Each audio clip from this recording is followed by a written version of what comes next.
मेरे दोस्तों, पाकिस्तान के अंदर ईरान के विदेश मंत्री सैयद अब्बास आरागची पहुंचे हुए हैं। अब इसमें कई तरह की कंफ्यूजन है। अमेरिका ने कहा है कि ईरान हमसे बहुत जल्द बात करने वाला है, ईरान हमको ऑफ़र देने वाला है और ऐसा ऑफ़र देने वाला है जो हमें सेटिस्फाई करेगा, जो हमारी टेंशन है, हमारे बहुत सारे क्वेश्चंस हैं, हमें जो उलझने हैं उनको ठंडा करने के लिए, हमें सेटिस्फाई करने के लिए ईरान हमें एक एग्रीमेंट देने वाला है, एक प्रपोज़ल देने वाला है। उधर अब्बास आरागची के पाकिस्तान पहुंचने के बावजूद पाकिस्तान के अंदर ईरान के विदेश मंत्री पहुंचने के बावजूद ईरान कह रहा है कि नहीं, हम बात नहीं करेंगे। और हमारे जो विदेश मंत्री गए हैं पाकिस्तान, वो अमेरिका से बात करने नहीं गए हैं। ये चीज़ें बिल्कुल समझ से परे है कि हो क्या रहा है। आगे हालात कितने गंभीर होंगे ये हम नहीं बता सकते, लेकिन अंदाज़ा ये है कि ख़राब होंगे। चाइना ने अपने लोगों से कहा है, जितने भी चीन के लोग हैं, कि जल्द अज जल्द ईरान छोड़ दो। यानी क्या ईरान पर और बड़े हमले होने वाले हैं? चाइना ने अपने लोगों से कह दिया है कि ईरान छोड़ दो। भारत के अंदर हज़ारों की तादाद में यहूदी रहते थे और यहीं पले, यहीं बड़े, यहीं पैदा हुए थे। लेकिन ये रही तस्वीर, हमेशा के लिए यहूदी समुदाय के लोगों को इजराइल भारत से ले गया है। 240 यहूदियों को, जो इंडियन यहूदी थे, जो भारतीय यहूदी थे, उनको भारत से परमानेंटली ले गया है इजराइल। जी हाँ, और अभी कहा जा रहा है कि और जो यहूदी रह गए हैं उनको भी इसी तरह से इजराइल अपने मुल्क ले जाएगा। मेरे दोस्तों, बाबल मंदीब में सोमालिया का भी कंट्रोल है, तो सोमालिया ने इजराइल को बैन कर दिया है। बाबल मंदीब के इलाके से, लाल सागर के उस बाबल मंदीब के एरिया से इजराइल नहीं जा सकता। अब अपने भारत की सुन लीजिए, अपने वतन की सुन लीजिए। ये रहा नोटिस। भारत ने तमाम भारतीयों से रिक्वेस्ट किया है कि इस वक्त, आज की तारीख में, ये जो माहौल है उसे देखते हुए ईरान ना जाएं, ईरान से दूरी बनाकर रखें। सोच के बताइएगा कि ईरान कामयाब हो रहा है या अमेरिका का ब्लॉकेज कामयाब हो रहा है। जब से अमेरिका ने ब्लॉकेज किया है, उसके बावजूद 10 मिलियन बैरल तेल ईरान चाइना को, अकेले चाइना को दे चुका है। ब्लॉकेज तोड़ तोड़ के तो दे रहा है। तो मुझे बताइए दोस्तों, यहाँ पर भी अमेरिका की कहाँ जीत हो गई? इंडोनेशिया के फाइनेंस मिनिस्टर ने ईरान की देखा देखी, ये रहा Malacca strait. Malacca strait Malaysia और इंडोनेशिया के बीच है। तो इंडोनेशिया के फाइनेंस मिनिस्टर ने आइडिया दिया है पैसा कमाने का, कि हम अपने स्ट्रेट पर भी टैक्स वसूल सकते हैं, जो यहाँ से गुजरे उनसे पैसा टोल वसूल सकते हैं। अमेरिका ने उन कंपनियों, उन चाइनीज़ कंपनियों और दूसरी कंपनियों पर भी पाबंदी लगा दी है जो ईरान से तेल ले रहे हैं। इजराइल के बेन गुरियन एयरपोर्ट पर अमेरिका के कई सारे टैंकर और एयरक्राफ्ट नज़र आ रहे हैं।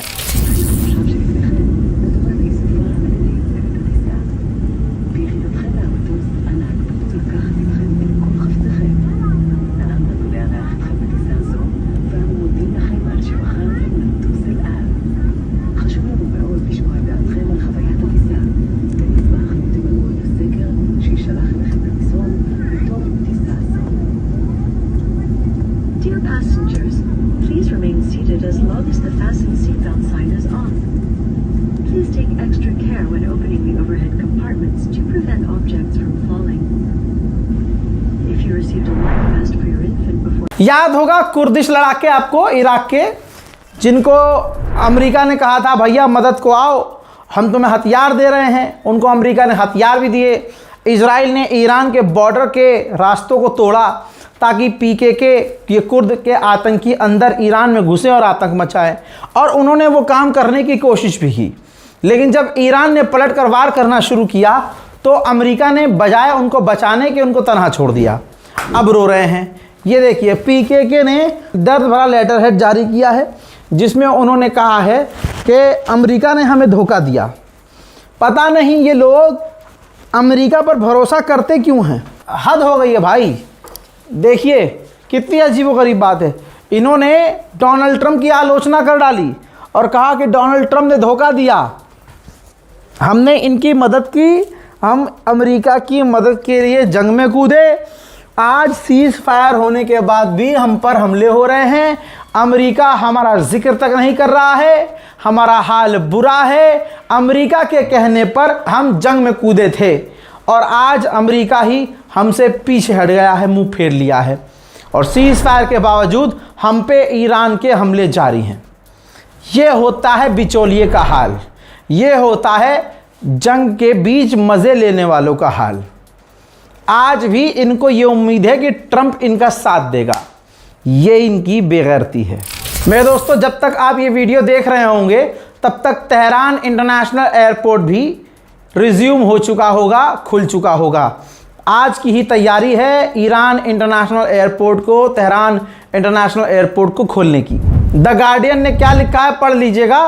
साफ साफ लिखा है कि अमेरिका के पास कोई और पत्ता नहीं बाकी है, अमेरिका के पास कोई और रास्ता बाकी नहीं है। ईरान के हाथ में स्ट्रेट ऑफ हॉर्मूज है और ईरान किसी भी हालत में कॉम्प्रोमाइज करना नहीं चाहता है। उधर डोनाल्ड ट्रंप के पास कोई दूसरा ऑप्शन अब बाकी नहीं है। भारत के अंदर आप देख रहे हैं बिजली कटना शुरू हो चुकी है, गैस सिलेंडर अभी भी मुश्किल से मिल रहा है, महंगाई हो चुकी है, गोलगप्पा तक महंगा हो गया है लाला। और जब देश के गोलगप्पे महंगे हो जाएं तो समझ जाओ हर चीज़ महंगी हो चुकी है। दोस्तों, अब एक और बुरी खबर है।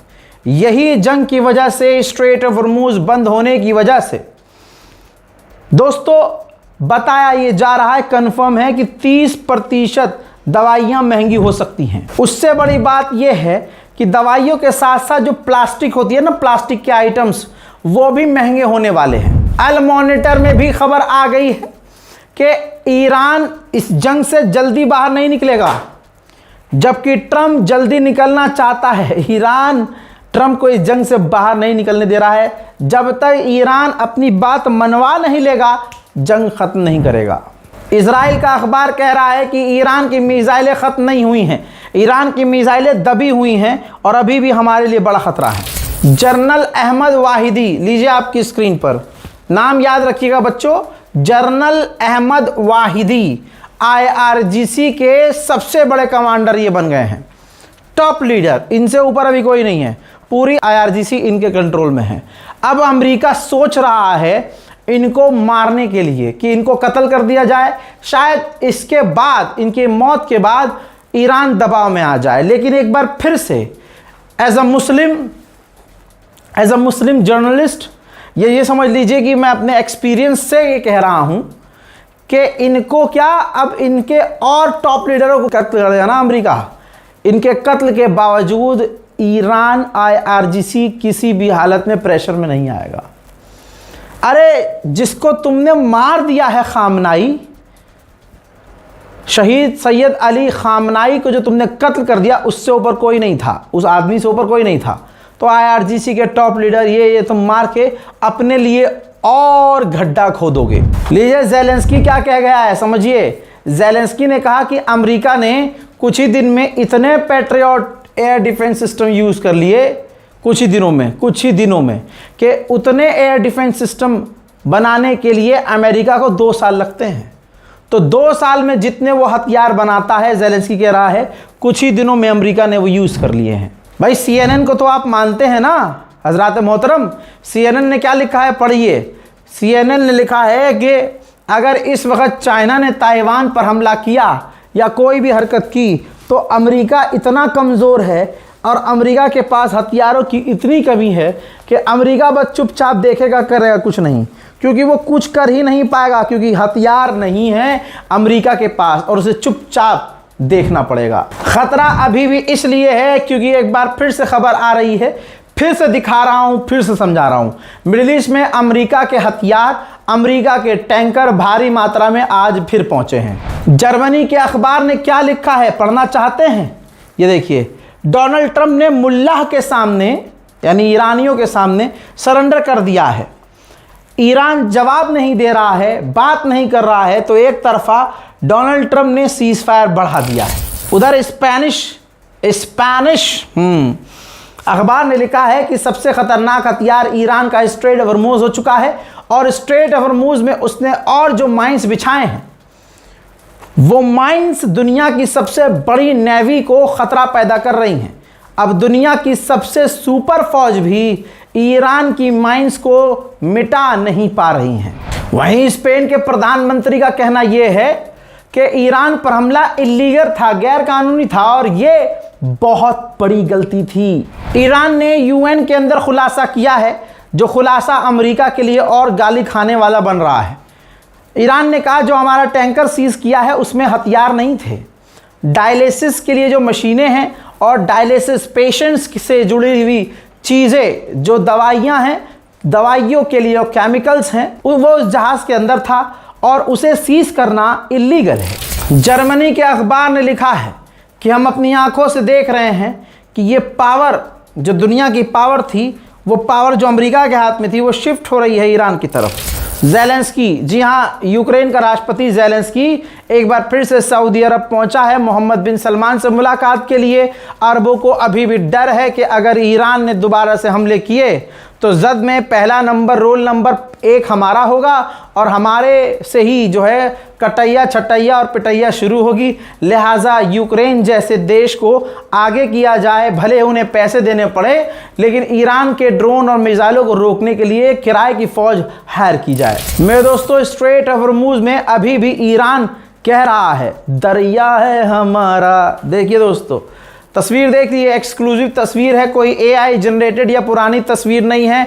रज़ाग्राफी वेरीफाई कर रहा है। स्ट्रेट ऑफ हॉर्मुज़ में हर कुछ ही कदम दूर दूसरे तीसरे चौथे पांचवें छठे टैंकर को आप खड़े हुए देख रहे हैं। पूरी दुनिया के टैंकर, चाहे वो भारत का हो, फ्रांस का हो, जर्मनी का हो, इजिप्ट का हो, किसी का हो, स्ट्रेट ऑफ हॉर्मुज़ से ईरान की परमिशन के बिना कोई जहाज़ मूव नहीं कर रहा। अरबों में जैसे उतल पुतल हो रही है, डिफेंस सिस्टम एक्टिव हो रहे हैं, ज़ेलेंस्की पहुंच रहा है, तो ईरान के IRGC के ऑफिशियल्स ने धमकी दी है कि अगर अमेरिका दोबारा हम पर हमला करता है और अरबों की ज़मीन का इस्तेमाल करके हम पर हमला होता है, तो ये तमाम अरब गल्फ़ देश समझ लें कि हम दुश्मन के ही सिर्फ इंफ्रास्ट्रक्चर को टारगेट नहीं करेंगे, हम अरबों के इंफ्रास्ट्रक्चर को भी तबाह बर्बाद करेंगे, पुल उड़ाएंगे, उनके इंफ्रास्ट्रक्चर को नुकसान पहुंचाएंगे। ठीक ऐसे ही IRGC ने ऐलान कर दिया है कि हमने लिस्ट बना दिए हैं, टारगेट सेट कर दिए हैं कि हमें अगर दोबारा हमला करना हो तो हमें कहां हमला करना होगा। लिस्ट तैयार है, फिंगर हमारी ट्रिगर पर है। अमेरिका ने कहा है कि हमने उन अकाउंट को ब्लैकलिस्ट करवाया है, बैंक अकाउंट को, जो बैंक अकाउंट इस्तेमाल कर रहा था ईरान क्रिप्टो करेंसी के लिए। मेरे दोस्तों, नेतन्याहू कामयाब हुआ है, क्योंकि डील जो ईरान के साथ तय पाई थी उसमें पहली शर्त ईरान की यही थी कि लेबनान पर हमले बंद हों।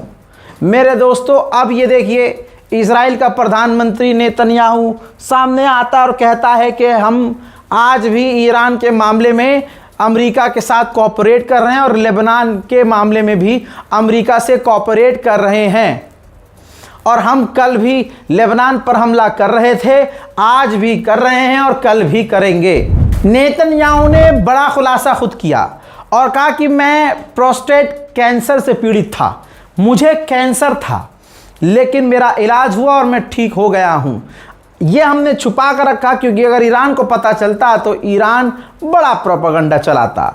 लेकिन चलिए, एक बात तो क्लियर हो गई कि बीच बीच में जो खबर आती थी कि नेतन्याहू गायब है, नेतन्याहू गायब है, नेतन्याहू थका नज़र आ रहा, बीमार नज़र आ रहा है, नेतन्याहू शायद खतरनाक बीमारी से जूझ रहा है, वो तमाम खबरें सही साबित हुई हैं। दोस्तों, कुवैत ने बड़ा खुलासा किया और कहा कि इराक से 2 ड्रोन लॉन्च हुए और हमारे बेस पर हिट हुए हैं।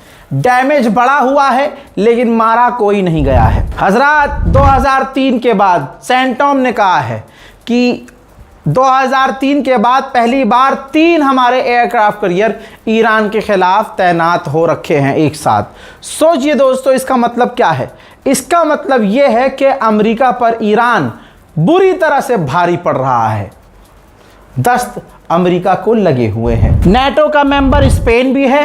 डोनाल्ड ट्रंप स्पेन से किलसा हुआ है, क्योंकि स्पेन खुलकर बयानबाजी के ज़रिए ईरान का साथ देता आया है और ईरान पर अमेरिका के हमले को गलत बताया है। तो ट्रंप तैयारी कर रहा है कि नेटो से स्पेन को निकाल दिया जाए। उधर मेरे दोस्तों, वो आतंकी संगठन जिसने अमेरिका पर भरोसा किया, अमेरिका के कहने पर ईरान पर हमला किया, आज तमाम चीज़ें अब खामोश हो चुकी हैं, हर जगह शांति है। लेकिन ये जो कूदा था अमेरिका के दम पर, उन पर लगातार हमले जारी हैं। इराक के अंदर कुर्द संगठन के ऊपर ईरानी हमले जारी हैं।